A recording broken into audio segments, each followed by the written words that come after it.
The day that shook Erie. August 28, 2003. A warm afternoon in Erie, Pennsylvania. A man walks into a PNC bank. He's holding a cane, but the most terrifying part, there's a metal collar locked around his neck. And it's a bomb. You have 15 minutes. Get the money or it goes off. Security footage shows the man disheveled, distressed, handing a note to the teller. He says he's being forced to rob the bank. He says he doesn't want to hurt anyone. He says he has no choice. This man was 46-year-old pizza delivery driver Brian Wells, and in just under an hour he would be dead. But this wasn't just a random act of violence. It was a carefully constructed plan, involving scavenger hunts, homemade bombs, and a web of conspirators that shocked even the FBI. Brian Wells had worked at Mamma Mia's Pizzeria for over a decade. Quiet man, lived alone.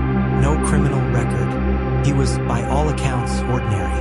On that day, Brian received a call to deliver 2 pizzas to a remote address, a TV transmission tower on a dead-end road. When he arrived, he didn't return. An hour later, Brian was inside the bank.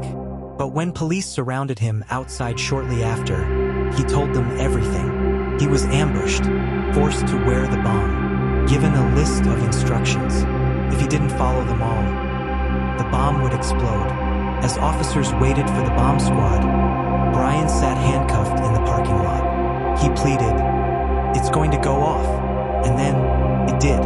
In front of news crews and horrified witnesses, the bomb detonated, killing Brian instantly.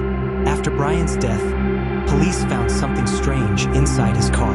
A series of handwritten instructions, almost like a twisted scavenger hunt. Rob the bank. Get $250,000. Go to multiple drop points. If you fail, the bomb will detonate. It read like a movie plot. The bomb itself was just as bizarre. A heavy iron collar locked with multiple padlocks, connected to a ticking device and booby traps designed to prevent removal. Who would make something like this, and why? The investigation led to a woman named Marjorie Diehl-Armstrong, a former beauty queen turned recluse with a long history of mental illness, manipulative behavior, and murder. Marjorie had already been investigated for killing her boyfriend years earlier.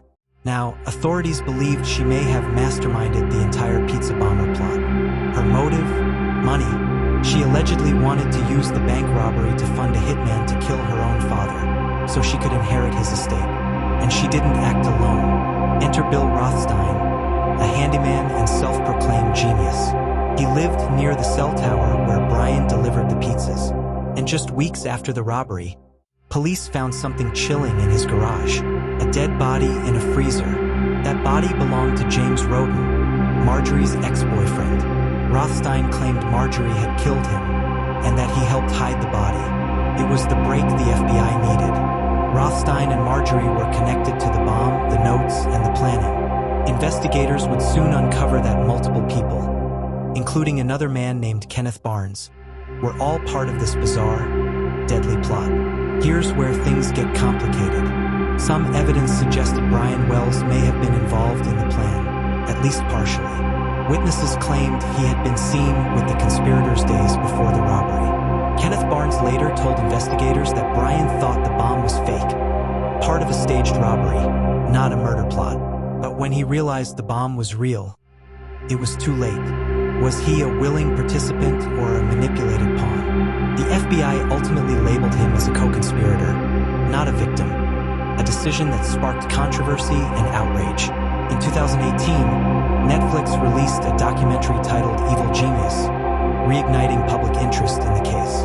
It chronicled the bizarre personalities of Marjorie and Rothstein, painting them as narcissistic and dangerously brilliant, obsessed with control, money, and manipulation.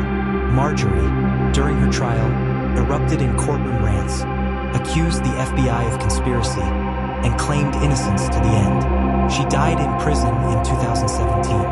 Rothstein had died years earlier of cancer, taking key secrets with him. Despite years of investigation, documentaries, trials, and headlines, one question still lingers. Was Brian Wells a helpless hostage or a criminal caught in his own trap? The FBI believes he was in on it. His family believes he was murdered. The truth? It may be buried forever, beneath layers of lies, manipulation, and madness. What we do know is this: Brian Wells walked into a bank with a bomb around his neck and walked straight into one of America's most twisted criminal conspiracies.